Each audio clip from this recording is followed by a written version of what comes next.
Hello, everyone. I'm Curt Reichstetter with Two Dog Realty. If you're buying or selling in the Richmond area, you're in the right place. Welcome to our vidcast, Beyond the For Sale Sign, where we break down the complexities of buying and selling real estate right here in Central Virginia. If you've been house hunting lately, you already know it can feel very competitive out there.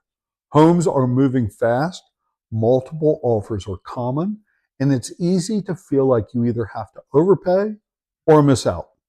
But here's the good news: you don't have to do either. Today, I'm walking you through exactly how to compete in Richmond strategically so you can win the home you love without regret. Let's start with the biggest fear I hear from buyers. I don't want to overpay just to win. That's a totally valid point. Here's the shift I want you to make. It's not about paying more. It's about being stronger overall. In Richmond, sellers aren't just looking at price. They're looking at certainty, clean terms and conditions, low stress. So instead of jumping way over asking price, focus on strong financings. If you're going cash, proof of funds, flexible timelines, clean contingencies. Sometimes the winning offer isn't the highest, it's the easiest. This is where strategy can really matter. A strong offer should do two things: help you win, and to me, this is the bigger one, let you sleep at night.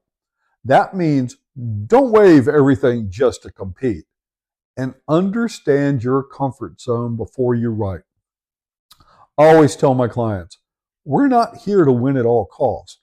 We're here to win smart. A strong offer might include competitive price based on comps, not emotion. Reasonable contingencies, not zero protection.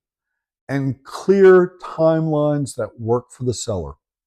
The goal is confidence, not pressure. One strategy is escalation clauses. Escalation clauses can be helpful, but they're not always the right move. If you're not familiar, an escalation clause basically says, I'll beat any competing offer by a set amount up to a certain price. When does it make sense to do an escalation clause? When you expect multiple offers, the home is priced competitively, or you're okay spending up to your max price. But when should you be cautious? If the home is overpriced already, if you're not emotionally comfortable going to your max price, or the listing agent prefers highest and best. Also, just because you can escalate doesn't mean you should. We always tell our clients, do not let this become emotional. I know that's easier said than done, but making emotional decisions can cost you money you're not ready to spend. So, what makes a seller choose one buyer over another? This one surprises people. It's not always about the highest price. Sellers often choose based on the cleanest terms, fewer contingencies, confidence the deal will close. You can show you are serious by sometimes offering a larger deposit, having all your financing lined up ahead of time, flexibility. Maybe the seller needs a specific closing date or they would like to do a rent back. And finally, now this is where I come in: professional communication from the agent. Having an agent that is experienced, well known, and has a good reputation can go a very long way. Trust me, when it comes down to offers with all the same terms, who your agent is can make you the winning offer. Sometimes a slightly lower offer wins because it feels safer to the seller. So your job as a buyer, be the easy yes. Inspection negotiations. What's reasonable? This is where deals can fall apart or stay strong. Inspections aren't about getting a perfect house. They're about understanding what you're buying. Here in Central Virginia, the The standard contract language states that the buyer can only ask for defects when negotiating repairs, meaning that something no longer works the way it was intended to. As long as it functions properly, it's not defective. So what's a reasonable request?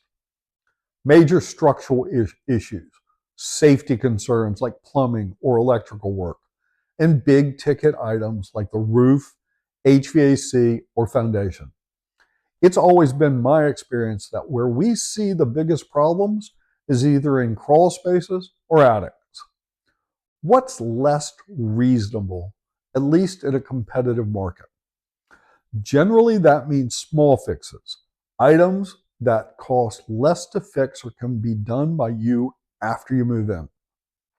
This could be anything, like a cabinet door isn't aligned properly and doesn't close right, or a clogged or slow drain. What we cannot ask for are things like cosmetic fixes, minor wear and tear, or nice to have upgrades. If you go back asking for everything, you risk losing the deal or damaging negotiations. Think, what actually matters long term? If you're planning to buy in Richmond and want to make sure you're not overpaying or making a decision you regret, I'd love to help you build a smart strategy from the start. Feel free to reach out anytime. And if this video helped you, make sure you like it and subscribe. I'll see you in the next one. Thanks so much.